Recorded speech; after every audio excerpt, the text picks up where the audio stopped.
প্রধানের পদত্যাগের দাবিতে টানা দ্বিতীয় দিনের মতো রাজপথে নেমেছেন এইচএসসি ও সমমানের পরীক্ষার্থীরা। পূর্বঘোষিত লং মার্চ টু শিক্ষা মন্ত্রণালয় কর্মসূচির অংশ হিসেবে বুধবার পরীক্ষা শেষে রাজধানীর বিভিন্ন স্থান থেকে সচিবালয় অভিমুখে মিছিল শুরু করেন আন্দোলনরত শিক্ষার্থীরা। উত্তরার বিএনএস সেন্টারের সামনে প্রথমে জড়ো হয়ে সড়ক অবরোধ করেন পরীক্ষার্থীরা, পরে মিছিল নিয়ে সচিবালয়ের দিকে অগ্রসর হন। একই সময়ে রাজধানীর সায়েন্স ল্যাব, শাহবাগ ও মগবাজারেও একই ধরনের কর্মসূচি পালন করেন শিক্ষার্থীরা। সায়েন্স ল্যাব মোড়ে বৃষ্টি উপেক্ষা করে এগিয়ে যেতে চাইলে আন্দোলনকারীদের আটকে দেওয়ার চেষ্টা করে আইন শৃঙ্খলা বাহিনী। সেখানে ব্যারিকেড বসানো হয়, তবে ব্যারিকেডের সামনে অবস্থান নিয়ে বিক্ষোভ চালিয়ে যান শিক্ষার্থীরা। সে জানেই না স্টুডেন্টদের সাথে কিরকম ট্রিট করতে হয়। নকল থামাইলে কি সব হয়ে যায় ভাই? তুমি শিক্ষার স্ট্যান্ডার্ডই মেনটেন করতে পারতেছো না, তুমি টিচারদের কোয়ালিটি মেনটেন করতে পারতেছো না, তুমি বলো যে নকল আর হবে না। ফাইজলামের একটা লিমিট থাকে ভাই। সংসদের মধ্যে ওপেনলি বলে দিলা যে প্রশ্ন নাকি অন্তর্বর্তীকালীন সরকার করছে। আরে বাবা, প্রশ্ন যদি অন্তর্বর্তীকালীন সরকার করতে তাহলে তো সব বোর্ডের হইতো, অভিন্ন প্রশ্ন কেমনে হয়? তুমি না করলে কে করছে? সংসদের মতো জায়গার মধ্যে তুমি মিথ্যা কথা বলো, আবার দাবি করো আমি সংসদ সদস্য। ফাইজলামের একটা লিমিট থাকে ভাই। আমাদের দাবি একটা, এরকম হিপোক্রেটিক ফালতু ইগোইস্টিক পারসন আমরা চাই না।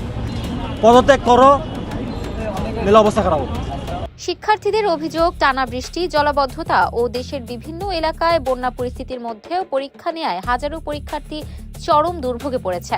অনেকেই নির্ধারিত সময়ে পরীক্ষা কেন্দ্রে পৌঁছাতে পারেনি। তাই চলমান এইচএসসি ও সমমানের পরীক্ষা স্থগিত করে নতুন সূচি প্রকাশ এবং 3 দফা দাবি বাস্তবায়নে আহ্বান জানান তারা।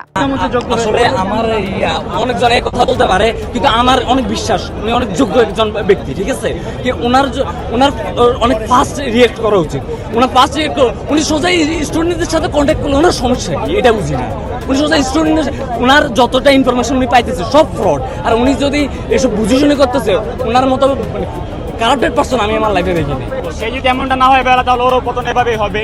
যে পর্যন্ত না হবে পর্যন্ত পতন হতেই থাকবে ভাই, এটার কোনো মাপ নেই ভাইয়া। আমরা স্টুডেন্ট ভাই, আমরা সবই করবো, এটা আপনারা ভালোভাবে জানেন। আমরা শেখ হাসিনার মতো একটা রাজনীতিবিদকে আমরা দেশ থেকে ভাই ত্যাগ করছি, আর আমাদের জন্যই মূলত তারেক রহমান লন্ডন থেকে আসতে পারছে।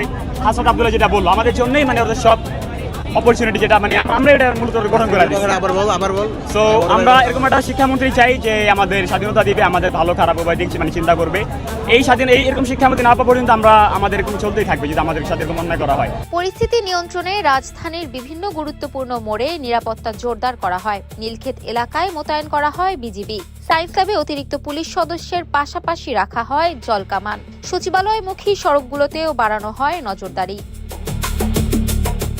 এর আগে মঙ্গলবারও একই দাবিতে রাজধানীর একাধিক গুরুত্বপূর্ণ সড়ক অবরোধ করে বিক্ষোভ করেন শিক্ষার্থীরা। দুর্যোগপূর্ণ আবহাওয়ার মধ্যেও পরীক্ষার আয়োজন এবং শিক্ষামন্ত্রীর একটি মন্তব্যকে কেন্দ্র করে ক্ষোভ প্রকাশ করেন তারা। পরে রাত পর্যন্ত জাতীয় সংসদ ভবনের সামনে অবস্থান কর্মসূচি পালন করে বুধবার লং মার্চের কর্মসূচি দেন আন্দোলনকারীরা।